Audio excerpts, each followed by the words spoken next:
રમેશ કટારાના નિવેદન પર શૈક્ષિક સંઘ લાલ ઘૂમ થયો છે। રમેશ કટારાના નિવેદનને લઈને શૈક્ષિક સંઘના પ્રચારક રાકેશ ઠાકરે વખોડ્યું છે।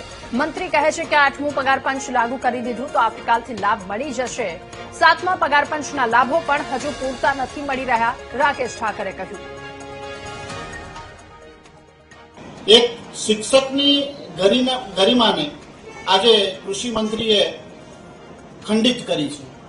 શિક્ષકોની લાગણી બહુ બહોળા પ્રમાણમાં આનાથી દુભાઈ છે। એક તરફ એમનું વિધાન છે કે 8મો પગાર પંચ ગુજરાત સરકારે આપી દીધું છે।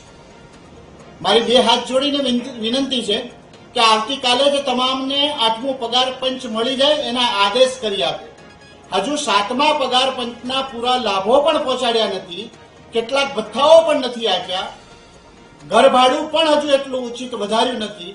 એવા સંજોગોમાં 8મા પગાર પંચની વાતો કરવી કેટલી વ્યાજબી છે અને એ ગુજરાત સરકારના મંત્રી તરીકે 8મો પગાર પંચ આપી દીધું કેવું એ કેટલું વ્યાજબી છે એ વિચારવું રહ્યું।